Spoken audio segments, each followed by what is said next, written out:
Elvan! İnşallah. Aşağıya boylaşmak. Olarak sigart olsa Meksikalı gibi olur.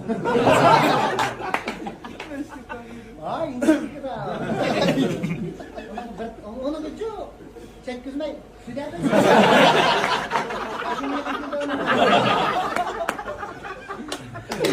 Süderden sen aşım tonkiyindir. Ma yenimiz şey ama sakır getip doğrudan. Ah gelek.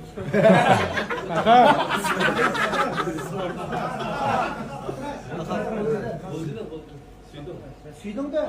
Küçük de sakır getip. Altta bir yer getip. Bu burnumların epke çıkası tutamayız.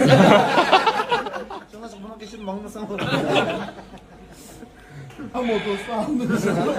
Vah motordan kovalap aldı. Ama yetişemem ben. Kaçtaşmış demek ki motorla kola bitiralım. Kendim tutuvalim. Gurur mühim iş çok kaptı de. He? Anlayış yapın.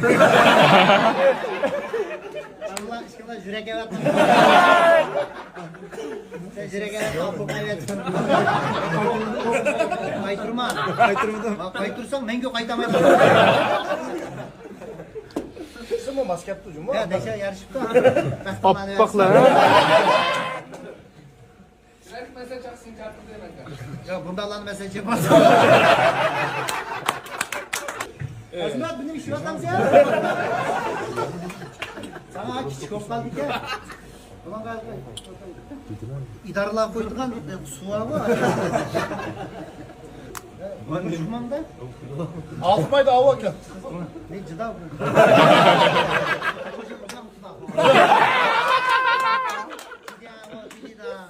Çağlayan çağ. De. Sayıma oğlum cıda. Vacation da var. De. Oğlum da. Cici.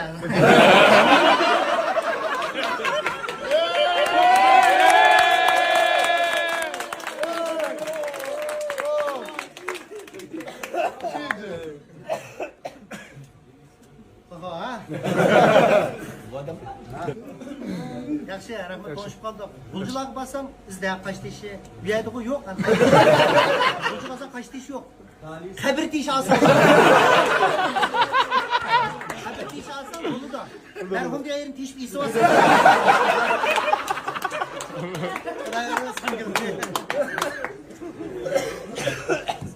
Sen mi joylar ekansan? Biz to'yga kelgansan, nimiş bu sebep? Neşe işlem diye bak. Ya fuya. Bu mukum bir yerde otağını kömür. Partizan aile. Beni yapayalım gidi de. Seyyar geldi.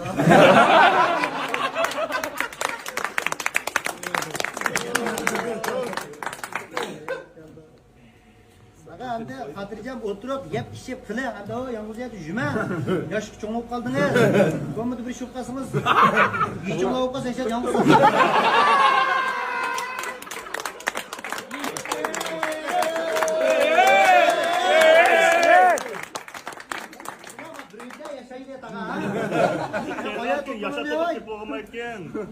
he? Ayağım ne yapayım? Nimanca yalnız kıyınlık yatan. Şunu da enseldim ben. İzanın Tevgan iskelesi yaşa topu kırsan mesela Şey, yoktan köp küpesin basın. Hiç kopup oynayabilirim.